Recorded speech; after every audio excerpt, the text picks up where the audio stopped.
All right. Good morning, everyone. Welcome on this beautiful, cold morning in December. It is absolutely my pleasure to welcome you to our annual Public Policy Forum. This is going to be a great day. I know that I've been looking forward to this. I'm really excited about the conversations we're going to have today. I think they're going to be provocative. I think we might feel a little bit of trepidation, stimulation, consternation, a little bit of all of the above. I think it's going to be a great day. My name is Michele Siekerka. I am very proud to lead the New Jersey Business and Industry Association, celebrating my 10th anniversary. I can't believe it. Some days it feels like 1 year. Thank you. Other days it feels like it's been much more. But let me set the stage for today. We have a lot going on today, and let's just think about the fact that these certainly are very dynamic times, not just in New Jersey, but across our country, across the world. We're heading into what promises to be a very pivotal year coming up. You know, on the heels of the national election now behind us, but with a big governor's election next year, and we know how exciting years of governor elections in New Jersey can be. Today we're going to take a deeper dive in the issues that really lie ahead of us. We have an amazing lineup of esteemed speakers and panel discussions on the economy, political landscape, and the opportunities and challenges we're going to be facing in the years to come. But I want to also remind us that we're celebrating some amazing champions of business today. So throughout the program, we're going to be recognizing some great business partners, some policy leaders, and celebrate their success and the things they do for business as well. So now let's set some context for where we are today. We just finished our annual, in fact, it was our 66th annual Business Outlook Survey. And I just want to share a little snippet of what we heard to, again, set the stage for where we are as we stand here in December of 2024. The business community, all of you, sent a very clear signal in the Business Outlook Survey of what you are looking for the next governor to do in order to make New Jersey more affordable and regionally competitive. And the top three things you said is, number one, lower my property taxes. Let's remember, the business community pays almost 50% of the property taxes in the state of New Jersey and yet gets none of that relief by way of the anchor program or the senior freeze program that'll come next year potentially if there's money for it, right, in the New Jersey state program. Business is left out of that. So number one, you said, please lower my property taxes. Number two, you said, please help me with health insurance. This is a continual issue through the decades. This always comes up as one of the top business costs. And we know that when there's more pressure put on business and more pressure on your bottom line, it's hard for you to continue to bring those robust benefits that are so important that you want to bring each and every day so that you can attract the best workforce that you can. And the third thing you said is, please lower the corporate business tax. Well, we thought we were on our trajectory to do that until the rules of the game changed. In this last budget cycle when the business community was hit with that corporate transit fee. And yet again, we are an outlier now at 11.5% of corporate business tax for our largest companies across our state of New Jersey who have to compete nationally and internationally, and they're feeling the pains of that. So those were the top three messages. What else did you say to us in response to this survey? We asked, do you think that the governor and our current policymakers have done enough to address issues of affordability for you over the last few years? And your answer was a resounding no. So what we need to do now is we need to, be loud and be strong with our voice and make sure that the governor-to-be, who will have an opportunity to hear from some of them today, that the governor-to-be hears what does business affordability really mean in the state of New Jersey? And how can you, as our next leader of the state of New Jersey, address those issues to make New Jersey more affordable and regionally competitive so that I can not just sustain my workforce here or consider staying here, but that I can grow jobs and grow my workforce here? One thing we do know is that you, as business people, are very bullish. And you said in the survey that despite all the things you cannot control, for the things you can control, you're going to do your utmost to make sure that that brings you success at the end of the day.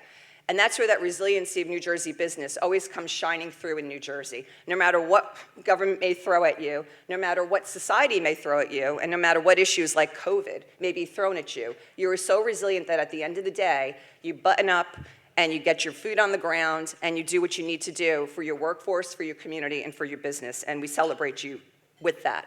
So look, we're not going to solve it all here today, but we're going to have some great discussion that is going to help to inform an agenda for that next administration. We ask you to be participatory today. We ask you to have your ears wide open. We ask you to share your thoughts, ideas, and observations, not just today, but after today. So with that, I'd like to thank our partners. We're going to put the partners' names up on the screen, and as you can see, there's a long list of partners, so I'll ask you to indulge me as we give them a round of applause after I say all their names. But I do want to also mention that within our partners, we have our Business Roundtable. And on your table is a sheet of paper that tells you more about the Business Roundtable. And the Business Roundtable is our executive thought leaders across the state of New Jersey who get together numerous times during the year with policymakers to have very transparent and candid discussions about the types of things we're going to talk about today. So as we go into 2025, if you're interested in being part of that conversation in a different way, in a very transparent and meaningful way, please talk to one of us about how you can be a part of that. So with that, please help me in thanking and recognizing our partners for today.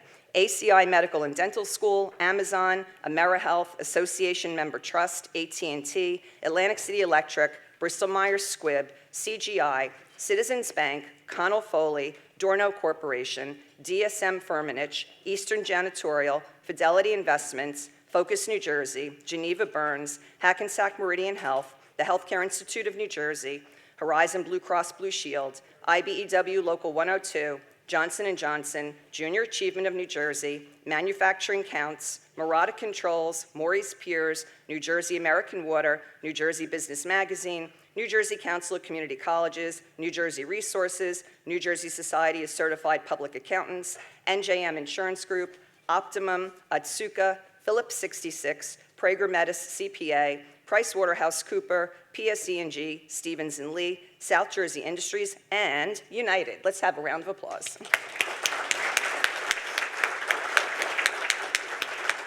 Now, we have some VIPs in the audience. Some may or may not be here now, but first I'd like to acknowledge some of our elected officials. Assemblywoman Ora Dunn, the Assistant Minority Whip. I'm not sure if you're with us yet. Okay, but she will be. Assemblyman Roy Fryman, the Deputy Majority Leader. Not yet. Senator Vingo Powell, I don't think I saw yet, but he will be arriving soon, and Senator Michael Testa. All right, well, you will see them during the course of this morning. Please thank them for their service and thank them for being here today. And we have some members of our Board of Trustees I'd like to take a moment to acknowledge and thank for their great support for NJBIA. Our Board Chair, Cliff Lindholm of Fall String Company. Our Board Vice Chair, Lori Roth of Prager Metis. Bernie Corrigan, IBEW, Local 102. Gary Fish, Gary's Wine and Marketplace. Dr. Tech Lim, NJIT. Mike Regan, CGI. Sarah Switlick was going to be here but couldn't be from Switlick Parachute, but her colleague, Vanessa, is here. Thank you, Vanessa. Rick Thigpen from PSE&G. Not sure I saw Rick yet, but Rick will be here shortly. Thank you, Rick. And Dave Vitale from Amazon. Thank you. And of course, this is a policy event, so I have to take a moment to recognize, thank, and acknowledge the amazing policy team at NJBIA. So please give a wave and a welcome, Chris, Ray, Althea, Alyssa, Kyle, Marcy, and Jamie. Thank you for all that you do each and every day with your boots on the ground in Trenton on behalf of the business community. Just a couple more items before we get underway. So I mentioned that Business Outlook survey. The magazine, our award-winning New Jersey Business Magazine, is on your table. The full survey results are in the magazine. Please take the opportunity to grab a magazine and look at that. There's some amazing data in here, again, that you'll have a lot of different reactions to, but you probably won't be surprised. And I'd like to do a quick spotlight for a partner member who just happens to be having a seat right now. Dave Vitale, there you are. So a quick spotlight for Amazon. Through their Career Choice Program, they partner with schools, including 14 New Jersey schools like Thomas Edison, Rowan, and Union County College, who are joining Amazon here today to provide eligible employees with prepaid tuition to advance their education and ultimately their careers either within Amazon or beyond. Since the program launched, over 200,000 employees of Amazon earned their high school, GED diplomas, associate, and bachelor degrees, as well as certifications to transition into in-demand careers. Please join me in thanking them for that incredible opportunity. And as I say each and every day, a story like that is a great example of great businesses make great communities. And that's what you all do each and every day, right? We always say at the end of each day, it's the business leader, it's the business people who, when they go home and they're done with their work for the day, they are the ones in and around their community, supporting the local community through their time, treasure, and talent. That's a great example, and thank you for all of you who do that every day in your communities. And I'd also like to encourage you just to scan the QR code that you find at the table so you have the full bios of all of our amazing speakers today, because we don't have time to go through their long bios with you. We're just going to be introducing them by name.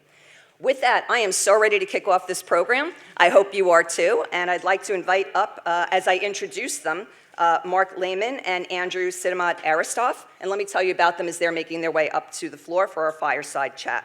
Mark Lehmann is the CEO of Citizens JMP Securities and the president of Citizens Bank California.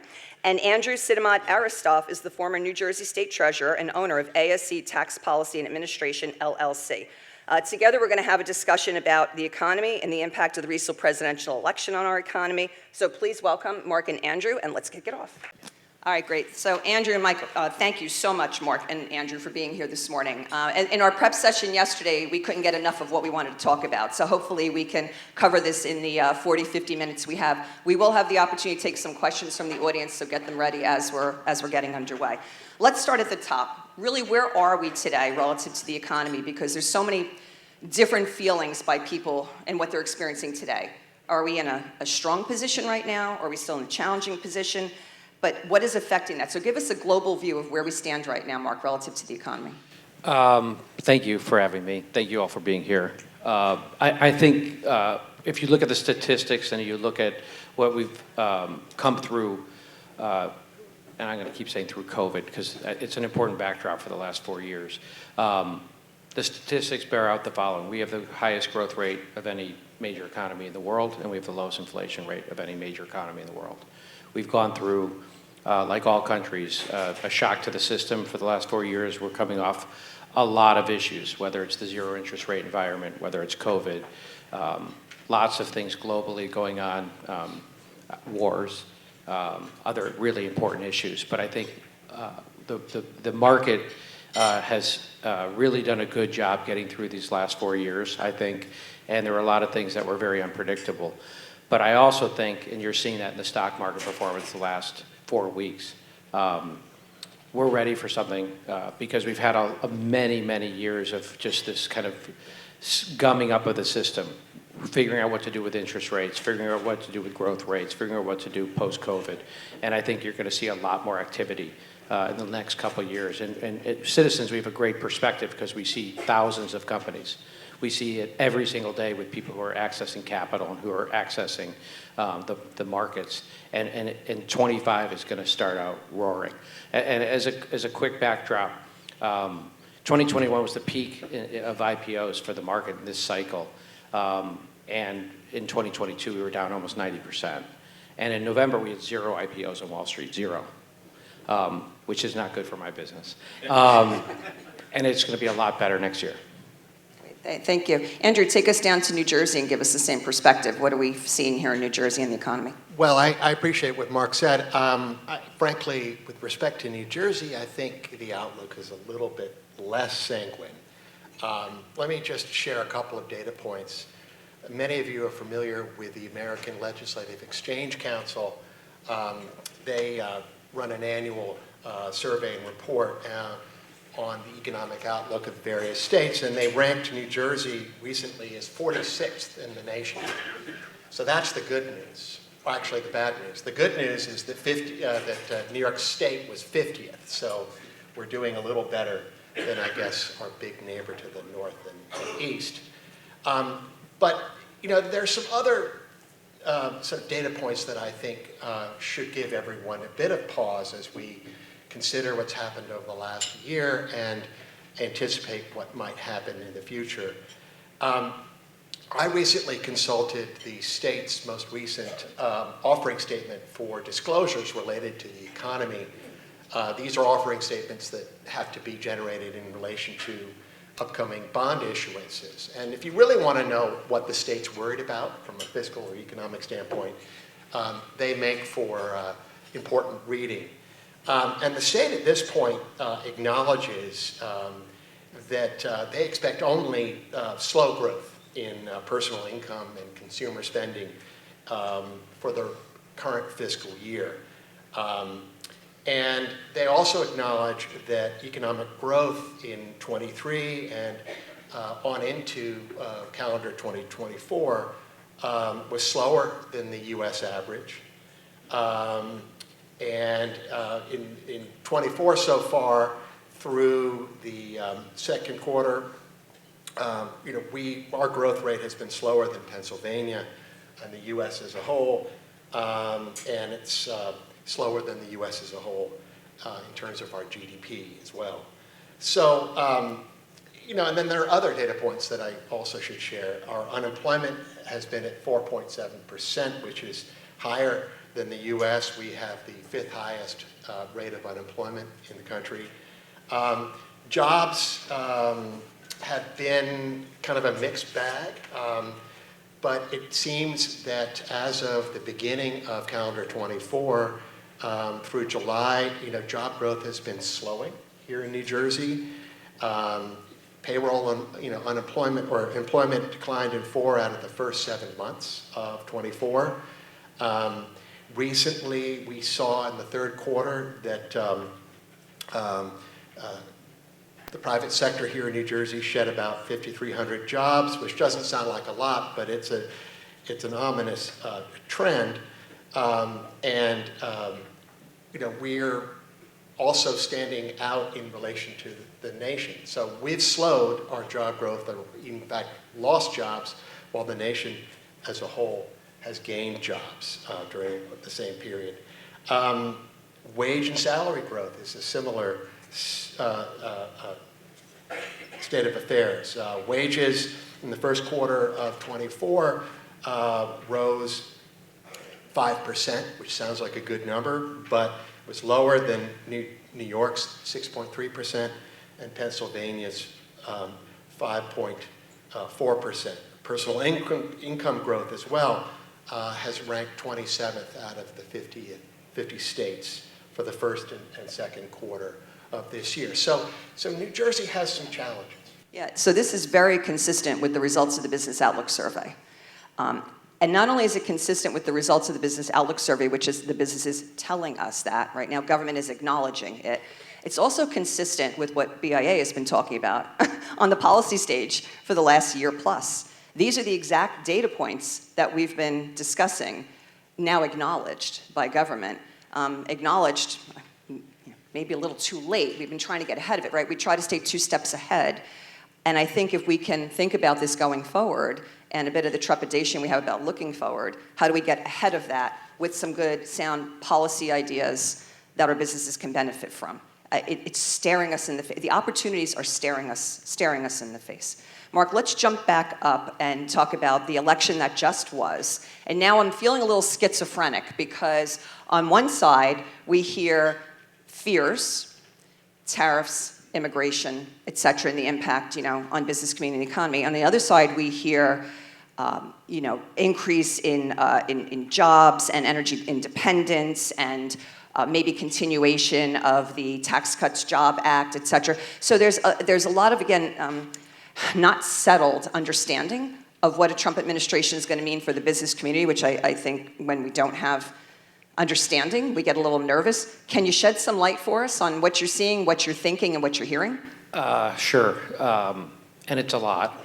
I think the peak of the Trump administration will be between now and January 20th, because it's very easy to talk about and pontificate. It's really hard to legislate, as everyone in this room knows. And I think there will be profound changes. And the real question is what kind of guardrails come up from basically his own party, because that's who's in charge. And I think there will be big, broad changes in tariffs and repercussions for people who don't cooperate, as bad as that sounds.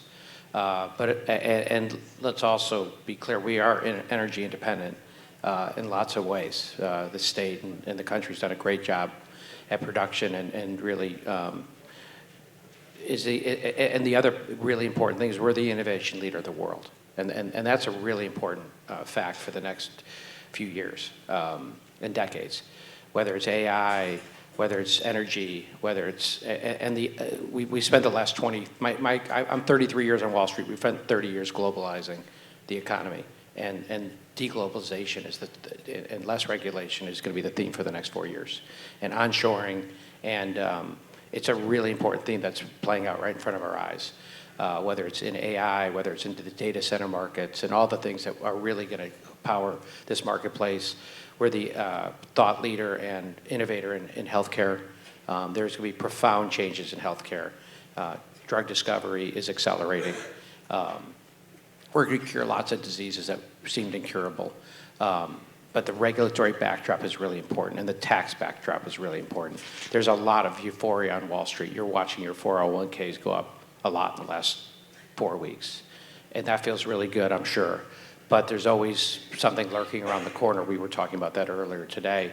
I've been in banking for 30 years. I live in California.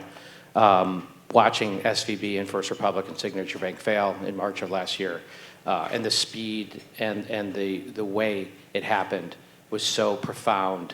And we do a great job legislating the last crisis in banking and in other sectors. And there's always something lurking around. And my fear is that with this sort of euphoria, the Russell 2000 was up 10% in November. That's a big move.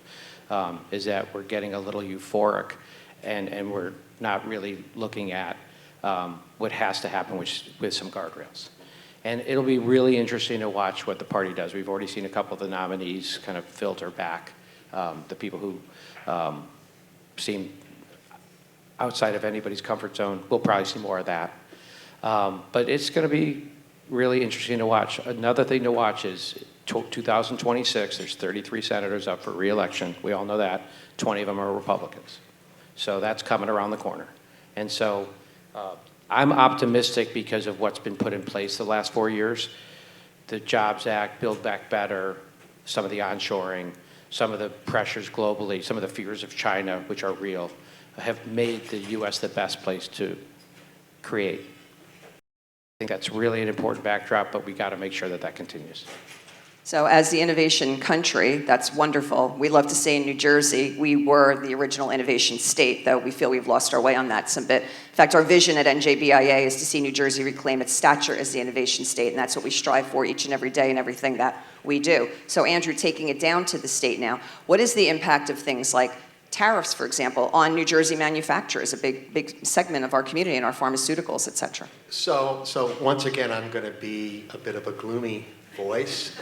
I'm focused on risk. I hope that's not inappropriate. First, with respect to tariffs, I don't think it's a surprise to anyone in this room to be told that, New Jersey is is very much a part of the global economy, and 1.2 million jobs here in New Jersey are connected to international trade. That's 1 in 5 jobs here. We've got 20,000 companies in New Jersey who are exporting. So any talk of tariffs is very, very serious. And it could be a negotiating posture, or it could be very serious. And we don't know yet whether the Trump administration will follow through. What we do know, however, and this is, I think, of immediate importance to the New Jersey business community, is that during his first administration, the Trump administration granted tens of thousands of individual exemptions from tariffs to individual companies. And that was a very important component of his first term and tariff policy, because it allowed many companies to escape some of the most feared consequences of tariffs on steel, for instance, and aluminum and that kind of thing. So here in New Jersey, I think it may be appropriate for companies to begin to think of how tariffs, as currently being discussed by the Trump team. How will they impact companies here in New Jersey, which are part of international trade? But also, what specific exemptions would be appropriate and or necessary in order to make sure that New Jersey companies remain competitive going forward? I think that has to be a project of the highest priority, even if, in the end, some of these tariffs aren't imposed. The second thing I wanted to just touch on in this space is the expiration of the Tax Cuts and Jobs Act, the 2017 Trump tax cuts. All of you are familiar with, the debate over the state and local tax deduction, the possibility of corporate rates going up if nothing is done to preserve those tax cuts. There is another segment of this legislation that I think will also impact New Jersey to a high degree because of our engagement in the global economy, and that is the provisions of the TCJA that touched on international taxation. If nothing is done at the end of 2025, taxes on companies with income derived from worldwide sources, including income from intangible assets, patents, other things like that, will go up quite dramatically, about 20%, if they aren't extended. And that could have a tremendous impact on, say, our major industries in pharma and elsewhere that are heavily involved in research and monetizing intellectual property. So that's something to worry about. You may have heard of the acronyms out there, GILTI or BEAT or FDII. I won't go into it because I frankly don't understand it all, but I do know that I understand enough to know this is a big, big, big deal for New Jersey in particular. And then just to finish out this part, just 2 minutes on immigration. Here in New Jersey, we have very large numbers, HB1 workers, that support those exact industries we were just talking about. And then seasonal, we have J1 visa workers who come in, et cetera. Theirs is different. They come, they go. The HB1s are here, longer, et cetera. We also have many students who come and study here in the brain trust that is our NJITs and higher institutions of education here in New Jersey, brain trust that maybe these companies want to then capture back.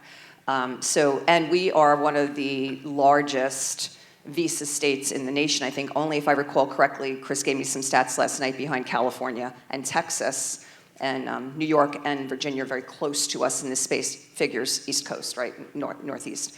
So what is the impact or concerns around discussions of mass deportation, and what should we be thinking about as a business community in that space? You want to start, Andrew, and then Mark, I'll ask you to come. Well, I'm no expert in demographics or immigration, but I instinctively I look at the fact that we have a relatively high percentage of foreign-born residents in this state, and we also have a very high degree of educational attainment in this state. So it seems to me that any policy that risks losing a lot of our talent is going to have a negative impact on the state and its competitiveness. And then, of course, there's the collateral issue of lower wage earners who support service industries and that. But I think for New Jersey, again, the New Jersey nuance, if you will, is the fact that we have so many knowledge workers, and many of them are new Americans or new residents. We heard numbers of 15 million people being deported during the last year. That's not going to happen. I think there will be definitely some communities that are disaffected disproportionately, retribution type things we saw in the first administration.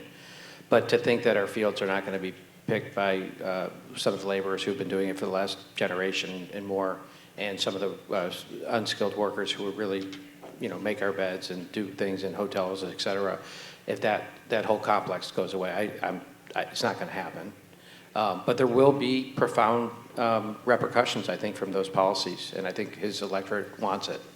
And I think there will be good people and bad people, and I think he does a very good job of making that loud and clear to people, and I don't mean that as a compliment. I mean that as he's not unclear. So when people say, "Oh my God, I never saw this coming," and we had one yesterday, right? Just in the neighboring state of Pennsylvania, where he came out and said, "I'm against the U.S. Steel merger," and the U.S. Steel merger, somebody from that company spoke and on his behalf, and kind of looked in the camera yesterday and said, "How did this happen?" And should be wildly unsurprising to a lot of people, but this is going to happen. Like I said, I think the next 7 weeks will be the crescendo, the highest moment of optimism for everything kind of working out. And not everything's going to work out. But I do think he will follow through on some of that. But to think that those daunting numbers, those are not going to come true. So bringing it now to the issues that I was speaking earlier, affordability, which majorly impacts regional competitiveness, particularly here in the state of New Jersey, spending and taxes. Spending, we do too much of it. Taxes, we do too much of it, right? So I want to spend a few minutes talking about, and Andrew, we'll start on the spending because I know this is really important to you relative to where we are from a budget deficit and what that means relative to future revenue, as well as, where's Walter Brash? Debt, Walter, right? Walter loves studying debt in the state. So these are significant issues because we really are facing the fiscal cliff. We saw the governor just sent out an edict to his administration saying, find 5% of savings and freeze spending right now. The things we were warning about as we sat here literally a year ago at this conference, and we had a panel of economists talk about the fiscal cliff is upon us. Well, it is upon us. So how do we address the spending first? What do we do in that space? Because we can't tax our way out of this anymore. I think first we have to be honest about the challenge ahead of us. And let me again share some data points. The current budget for New Jersey, which is just south of $57 billion, is up 8.2% from the previous fiscal year. And it's up, spending is up 57% since fiscal 2018. So that's a lot, and I think that well exceeds the rate of inflation and suggests that much of this new spending will be unsustainable. Much has been said about a structural deficit here in New Jersey. The administration has acknowledged that it's drawn down about $2 billion from the budget surplus in order to balance the books for the current fiscal year. Actually, the number, as disclosed in the bond disclosure document that I referenced a moment ago, is closer to $2.4 billion. But the real structural deficit, many of us calculate at north of $4.5 billion.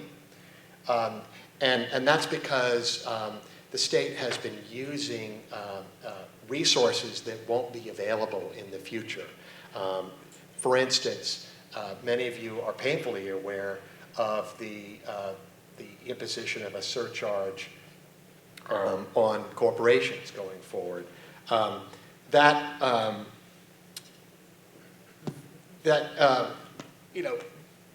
has been rated in the current fiscal year, and then will come online next year to support transit.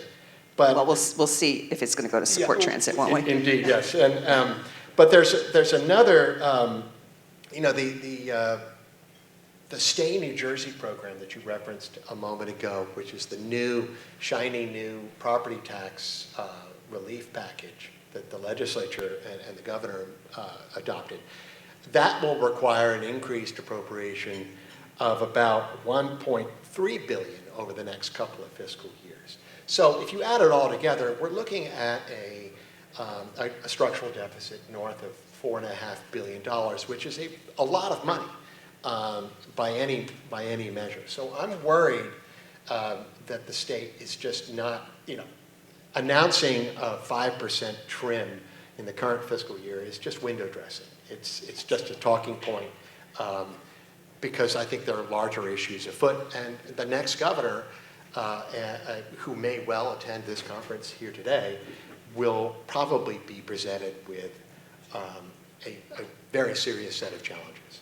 Absolutely. Mark, do you want to offer anything on spending? Yeah, I live in a high tax cost state as well, California, so I'm very, as my mother-in-law would say, I hear you, I feel you. So we also have a deficit, a profound deficit. Gavin Newsom, last week, we're holding a special session right now in our state to work on some of the social issues that are going to magnify in the next 4 years.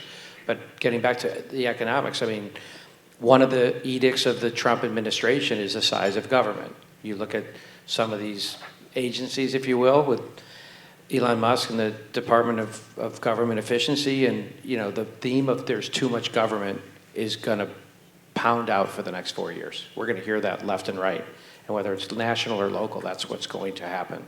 And we have a new mayor in my city, San Francisco, who that's the issue he's talking about. There's too many agencies, there's too much excess, there's too much this, there's too much that. And that's going to be a really profound issue across the country and across the states and across the local economies. And I think it's really important. We were talking before, Andrew and I were talking about government and government doing good and government doing well. At the same time, everybody complains about there's too much this and too much regulation and too much taxes and too much impediments to getting things done, except when there's a crisis. And where was the government when I needed them? So it's a very delicate line to walk. It's something we all have talked about and thought about.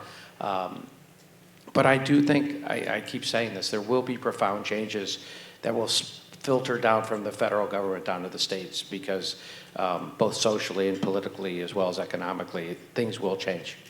And the challenge will be how those changes impact a high tax, high cost state like the state of New Jersey. Speaking of taxes, the highest tax state in the nation by far in too many areas, right? When we do our annual competitive ranking for the region at NJBIA, we look at property tax, income tax, sales tax, corporate business tax, a few other factors too, but we put them all together. We're the highest, if not among the 4 top highest in any single one of those.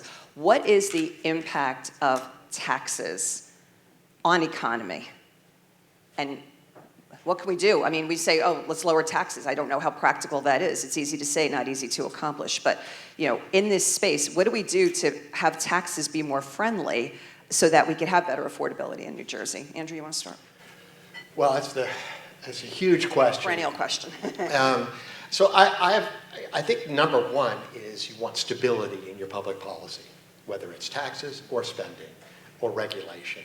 And the repurposing and extension of the corporate tax surcharge is a prime example of how not to manage a state-level tax policy, because I feel that it really singled out New Jersey as an unreliable public policy partner for the business community and signaled to the rest of the country, if not the world, that New Jersey is less competitive and unwilling to stick by its commitments. And I think I wrote a paper on this that some of you may have seen published, and I think I pointed out that in Virginia, for instance, their corporate tax rate has been stable since the 1980s, I believe, if not earlier.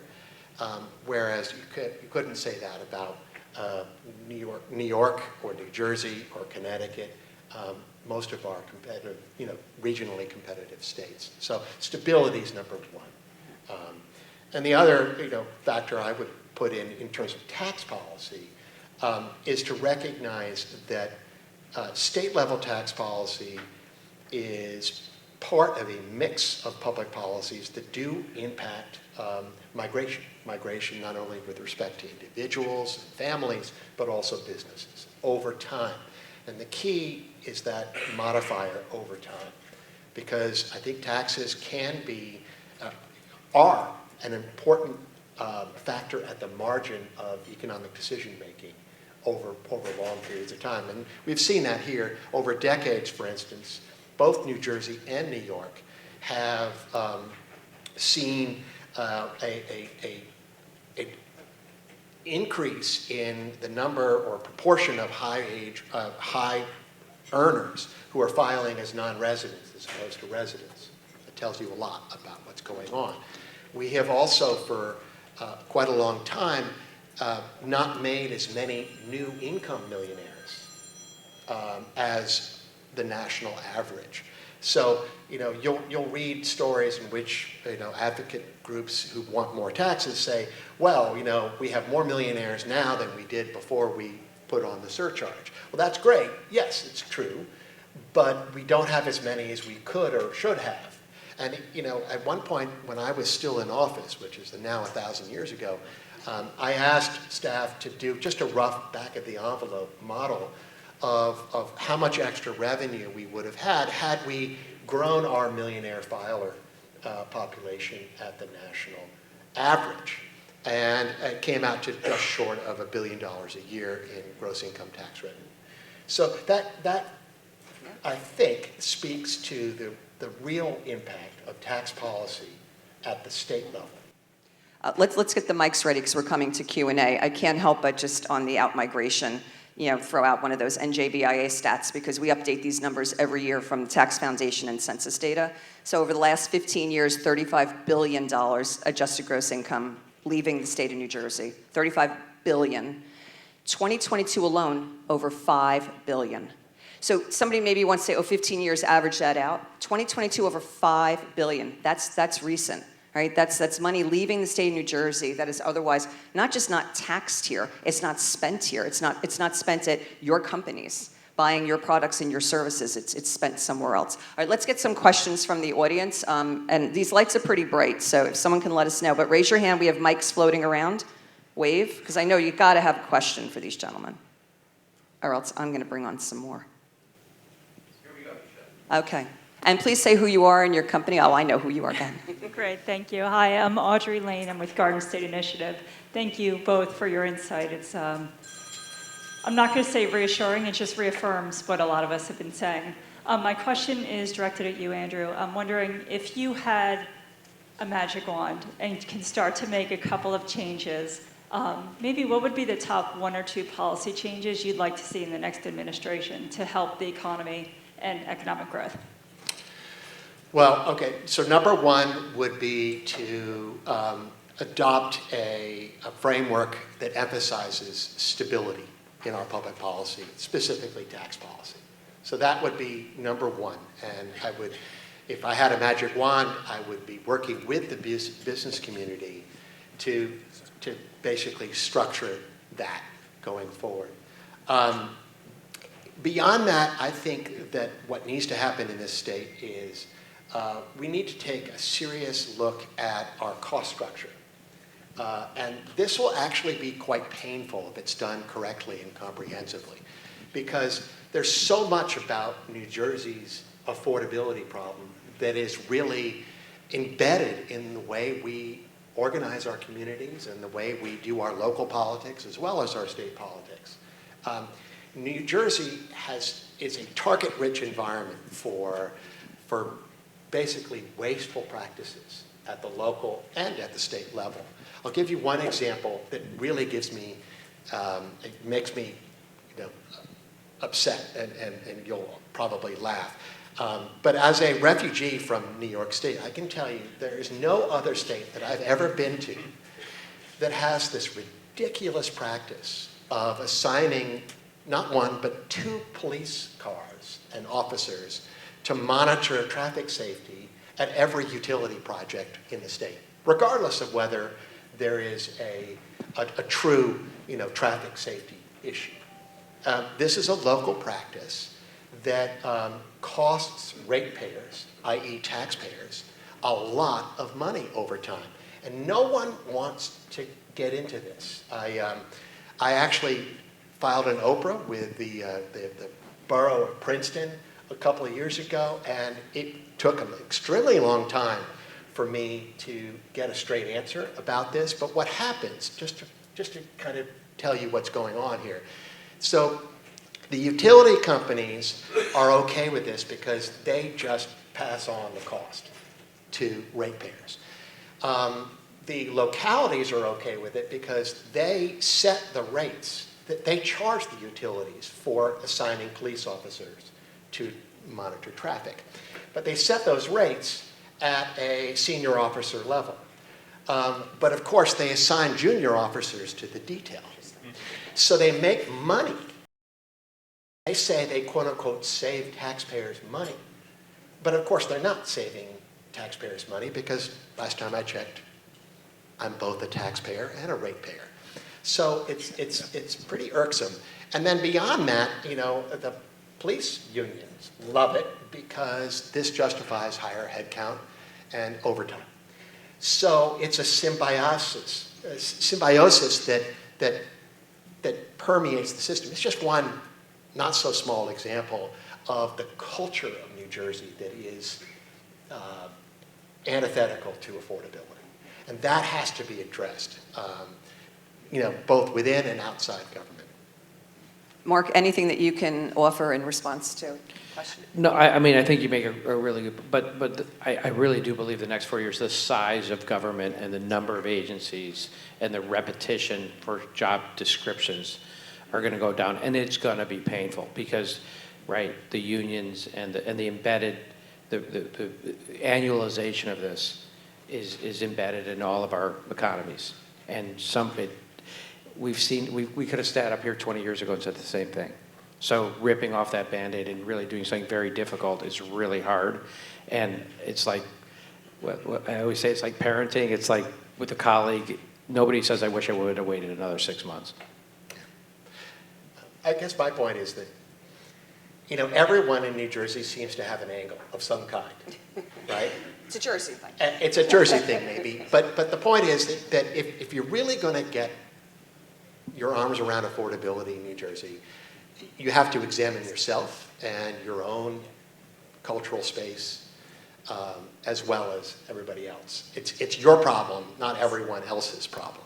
Yeah, that is so true. I have to share an example that made me crazy years ago, right? I served on my school board for a very, very long time, and we do the coffee clutches around budget time, and so we're talking about how can we save money in the district, and this was in my own neighborhood, hosting in my own living room, right? And one of my neighbors said, well, you know what, I think we can go back to part-time kindergarten, because we had full-time kindergarten in Robbinsville. So I said, do you understand, though, that's like the articulation, you know, K through, I mean, that's where it all happens, right? And if you kind of don't get enough in kindergarten, you're not going to get there, right? So and how old is your child? Oh, my kid's in 4th grade. Okay. So to your point of like owning your own space, right? It's like, what do we all want everything in our own little way, in our own little bubble, but we complain about having to pay for it. And I think we need reconciliation all around to have honest, transparent discussions. Do we have another question? Again, I have some bright lights, so. Oh, Cliff has a question up here. Mm-hmm. The mic is coming. Thank you, Randy. See this. Thanks again for the conversation. Cliff Lindholm, I chair NJBIA, and I also run a manufacturing company here in New Jersey. So my question in my own space is, what one or two things would you recommend to change or improve upon either nationally or locally to help support and improve the business environment for manufacturing companies specifically? Knowing that nationally we've got challenges, and certainly locally here in the state we've got challenges. What are a couple things that could be changed or done to help promote that important part of the economy? I think post-crisis, post-March of last year, a lot of the regulation about how much banks lending they can do, or what kind of lending they could do, what kind of reserves they need to have. A lot of talk was about how much more we needed to have. I think that will temper coming up, and I think that backdrop will be very helpful. I think the best banks, I'll include yours, are really good at self-regulating, and we need regulation. I want to be clear here to this room. I am not against all regulation. I said it earlier. We all want less regulation until we say, where were the regulators? If you were a Silicon Valley Bank shareholder or a Signature Bank shareholder, you screamed and cried and said, where are the regulators? But I think there are important things that we can do to make the environment more friendly to the kind of lending we want to get done, the kind of lending standards we have, the kind of ratios that we need to have within our bank. And I think that will get eased coming up in 25 and beyond. Some of the biggest backdrops that would have been very painful, I think, will not happen. That's the first thing. The second thing is I think, and I think this is going to happen anyway, is I think there was a lot of fear in the marketplace about where are rates going and how worried are we that we're going to, I mean, have we heard the hard landing talk in the last 6 months? I haven't. Have we heard the recession talk in the last 6 months? We certainly haven't. So I think that will help a lot. I think by getting that word out, if you will, I think that will be very profound for the business banking background. I think there's going to be just less the specter of regulation can temper a lot of growth.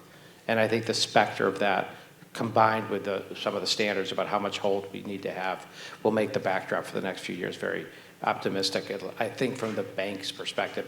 And I'm sorry for keep referencing the stock market, but if you look at the bank index the last month, the last quarter, it's gone up massively, which tells you that the backdrop is better.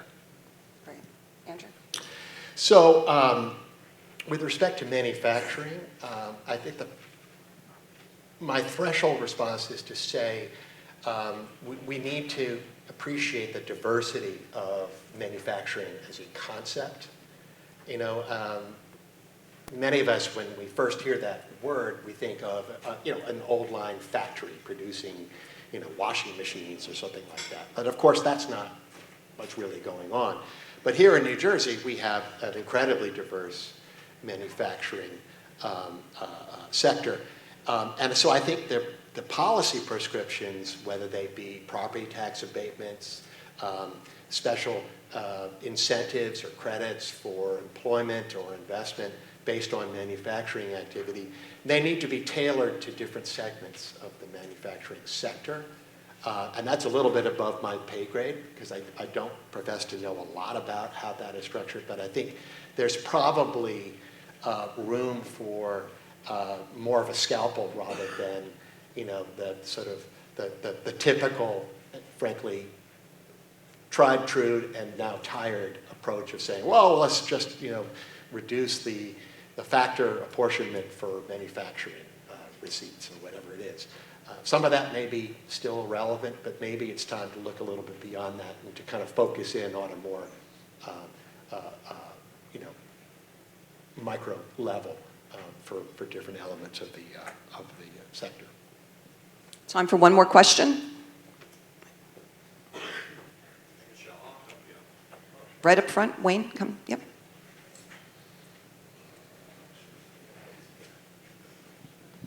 Good morning. Jim Batten with Stevens and Lee. I was wondering if you gentlemen might address a concept, not in terms of out-migration, but in terms of seasonal out-migration that does occur right after the Christmas holiday season or the holiday season, New Year's, where we lose massive participation in our state's economy from those that go to Florida for 6 months and 1 day. Is there an opportunity for federal reform of that type of practice? We lose our golf clubs, we lose the participation in our regional economy, we lose grandmothers and grandfathers that transport themselves out of state. Is there an issue there, particularly given your experience, Andrew? Well, there's certainly an issue there. I'm not sure, Jim, how I would address it through federal policy other than to say, if the cap on state and local tax deductibility is lifted, that would help reduce the tax-related incentive to become a non-resident tax filer here in New Jersey. And I spoke a few moments ago about the rise of non-resident tax filing among that higher income cohort. That's a real thing. And this speaks to or hints at a larger problem, which is the whole conversation around migration typically, I think, is underinformed. there's this popular concept that some of us are arguing that if you raise taxes, people are going to, pack their bags and move lock, stock, and barrel to a place like Florida or Wyoming. That's not true. As you just pointed out, Jim, you can still be a property owner and spend quite a lot of time, most of the good weather months here in New Jersey, without being or remaining a tax domiciliary. And so that's the reality of it. So we're in a competitive space. Now, I don't think it's likely that the federal government will step in to somehow interfere with the way each state determines its tax domicile rules. So I have to think on that a little bit. I'm sure he's going to write a white paper on it tomorrow. Mark, anything you want to share? Yeah, I'd echo that. I mean, it's really hard to legislate what people want to do. You can do it through tax policy. The SALT cap, obviously, was profound for a lot of people in this room and a lot of people in this country. And that's not, it was talked about whether it's going to change. I doubt it. I do have one state-level idea that I've kicked around for years. And my former staff pretty much laughed me out of the office on this one, but I'll share it with you anyway because I'm no longer in public office and sort of invulnerable. And that is, I thought, wouldn't it make sense? This is before the estate tax got repealed. We still have by the way, an inheritance tax here in New Jersey. But in any event, why not create a credit against the estate tax, or now the inheritance tax, that is equivalent to some amount of your final payments in gross income tax as a resident for the last 3 years of your life, right? So in other words, it would provide a small incentive, or maybe even significant in some cases, for people to remain in New Jersey and keep paying our gross income tax at the expense of losing a little bit of estate or inheritance tax. But if you look at the math, gross income tax is a much bigger deal than inheritance tax. So that was always, I first came up with this idea in relation to New York State. I didn't make any headway, but I'll offer it up to you today. Maybe that's something that we should get a buzz going on. So I do want to say one slight bright spot in the Business Outlook survey where something was moving more to the positive was the question we ask each and every year, will you make New Jersey your domicile in retirement? Now, I have to tell you, we're not to a majority of people saying yes yet, but each year since the elimination of the estate tax, that number has moved to the more favorable, slow and steady there, right? Proudly, NJBIA led the fight on the elimination of the estate tax many years back, and we believed it would make a difference, and it is making a difference, slow and steady. We have to try to chip away at inheritance tax because we know it's a really big deal, especially for family-run business. When your nephew is the next one to inherit the business, they can't do it. When the uncle dies and they have to pay the inheritance tax, and it has to come out of the business, and then the business is pretty much done. We hear that story every day. So I want to finish on a positive note. I want to thank these amazing gentlemen for a really stimulating discussion. Thank you so much. You gave us a lot to think about, and appreciate you being here today. And safe travels back to California. Look, we can control tax policy. We can't control the weather. At least you get good weather with your tax policy, okay? Thank you. Let's have another round of applause.